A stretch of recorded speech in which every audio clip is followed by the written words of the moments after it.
Hi, dream it believe it do it വീഡിയോയിലേക്ക് എല്ലാവർക്കും സ്വാഗതം. പാഷൻ കണ്ടെത്തി ഡെസ്റ്റിനിയിലെത്താനുള്ള ഫോർമുലാസും ടിപ്സും സ്ട്രാറ്റജിയുമാണ് നമ്മൾ ഈ വീഡിയോയിൽ ഡിസ്കസ് ചെയ്തുകൊണ്ടിരിക്കുന്നത്. ഇത്തരം വീഡിയോ ലഭിക്കാൻ ഈ ചാനൽ സബ്സ്ക്രൈബ് ചെയ്യുക. മാത്തമാറ്റിക്സ് സ്കില്ല് ഡെവലപ്പ് ചെയ്യാൻ ഉദ്ദേശിക്കുന്ന ആളുകൾക്ക്, പ്രത്യേകിച്ച് 8ാം ക്ലാസ്സിലുള്ള വിദ്യാർത്ഥികൾ ഉപകാരപ്പെടുന്ന ഒരു ചാനൽ നമ്മൾ ആരംഭിച്ചിട്ടുണ്ട്. അതിന്റെ ലിങ്ക് ഡിസ്ക്രിപ്ഷൻ ബോക്സിലുണ്ട്. പ്രത്യേകിച്ച് പ്രാക്ടിക്കൽ പ്രോബ്ലംസ് ചെയ്തുകൊണ്ട് നിങ്ങൾ സ്കിൽ ഡെവലപ്പ് ചെയ്യാൻ ഉദ്ദേശിക്കുന്ന ആ ചാനൽ സബ്സ്ക്രൈബ് ചെയ്യുക, ഷെയർ ചെയ്യുക. ഇന്ന് നമുക്കൊരു പുതിയ ടിപ്സുമായി കടന്നു വരാം. ഒരു നാട്ടിൽ രാജാവുണ്ടായിരുന്നു. ആ രാജാവിനെ യുദ്ധത്തിലോട്ട് നയിക്കാൻ, യുദ്ധ പോരാളികൾക്ക് ആവേശം പകരാൻ ഒരുപാട് ആനകളെ ഉപയോഗിച്ചിരുന്നു. അതിൽ മുന്നണി പോരാളിയായ ഒരു ആന, ആ ആനയാണ് യുദ്ധത്തിന്റെ മുന്നിൽ പോവുക. ഈ യുദ്ധത്തിന് കൊട്ടും കുരയുമെടുത്ത് സജീവമാക്കാൻ, യോദ്ധാക്കളെ സജീവമാക്കാൻ ഈ ആന മുന്നിൽ നിന്ന് നയിച്ചു. അങ്ങനെ ഈ ആനക്ക് വയസ്സായി. അങ്ങനെ ഈ രാജാവ് ഈ ആനയെ പിന്നെ യുദ്ധത്തിൽ നിന്ന് ഒഴിവാക്കി. വയസ്സായപ്പോൾ മറ്റ് ആനകളെ ഉപയോഗിച്ചു. ഏതായാലും ഈ ആനയെ കൂടുതൽ മൈൻഡ് ചെയ്യുന്നില്ല. ഇടയ്ക്ക് ഭക്ഷണം കിട്ടും. ഏതായാലും പണ്ട് കിട്ടുന്ന കയറൊന്നും കിട്ടാതായപ്പോൾ ഈ ആന സ്വയം രാജകൊട്ടാരത്തിൽ നിന്ന് കാട്ടിലോട്ട് നടക്കാൻ തുടങ്ങി. അങ്ങനെ നടന്ന് കാട്ടുകളിലെ മരങ്ങളും മറ്റെങ്കിലും ഭക്ഷിച്ച് നടന്നുകൊണ്ടിരിക്കുമ്പോൾ ഒരു തടാകത്തിൽ വെള്ളം കുടിക്കാൻ എത്തിയപ്പോൾ ആ തടാകത്തിൽ നിറയെ ചളിയായിരുന്നു. അതിൽ ഈ ആന പൂണ്ടുപോയി. എത്ര ശ്രമിച്ചിട്ടും കയറാൻ പറ്റുന്നില്ല.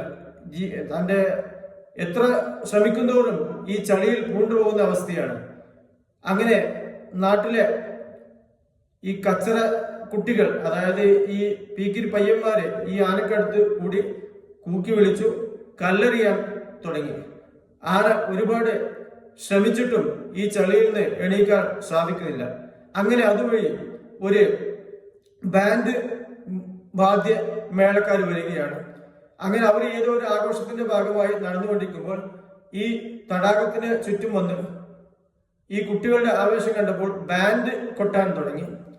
ബാൻഡ് കൊട്ടാൻ തുടങ്ങിയപ്പോൾ അത് മൂർധന്യതയിലെത്തിയപ്പോൾ, വാദ്യമേളം മൂർധന്യതയിലെത്തിയപ്പോൾ ഈ ആനക്ക് തന്റെ യുദ്ധത്തിൽ പങ്കെടുക്കുന്ന രംഗം ഓർമ്മയിലെത്തി. യുദ്ധത്തിന് സജീവമാകണമെങ്കിൽ വാദ്യമേള അകമ്പടിയുടെയാണ് ഈ യുദ്ധത്തിന്റെ സ്റ്റാർട്ടിങ്. ഇത് ഓർമ്മിച്ചപ്പോൾ ഈ ആന യുദ്ധം ഓർമ്മിച്ചു. അങ്ങനെ തന്റെ ശക്തി, പൂർണ്ണമായ ശക്തി ലഭിച്ചു എന്ന് തോന്നിയപ്പോൾ പെട്ടെന്ന് യുദ്ധത്തിനുള്ള സ്റ്റാർട്ടിങ് ആവേശത്തോടെ ഈ ചളിയിൽ നിന്ന് ഒറ്റയടിക്ക് കിതപ്പിന് കുതിച്ച് അങ്ങനെ ചളിയിൽ നിന്ന് രക്ഷപ്പെട്ടു. അങ്ങനെ ഈ കാട്ടിലോട്ട് ക്രമേണ നടന്നു. ഇതിൽ നിന്ന് നമുക്ക് ലഭിക്കുന്ന പാഠം, നമ്മൾ ഇന്റേണൽ പവർ ഉപയോഗിക്കണമെങ്കിൽ നമ്മൾ മോട്ടിവേറ്റ് ചെയ്യുന്ന നല്ല കാര്യങ്ങൾ ആലോചിച്ചാൽ നമ്മളെ സെൽഫ് പവർ എടുത്ത് നമ്മളെ പ്രതിസന്ധിയിലും തരണം ചെയ്ത് ജീവിതത്തിൽ മുന്നേറാൻ സാധിക്കുമെന്നാണ്. ഇത്തരം വീഡിയോ ലഭിക്കാൻ ഈ ചാനൽ സബ്സ്ക്രൈബ് ചെയ്യുക. മാത്തമാറ്റിക്സ് സ്കിൽ ഡെവലപ്പ് ചെയ്യാൻ ഉദ്ദേശിക്കുന്ന ലിങ്ക് ബോക്സിൽ, ഡിസ്ക്രിപ്ഷൻ ബോക്സിൽ കൊടുത്തിട്ടുണ്ട്. അത് ഷെയർ ചെയ്യുക, സബ്സ്ക്രൈബ് ചെയ്യുക. നമുക്ക് പുതിയൊരു വീഡിയോയുമായി വരാം. Thanks all.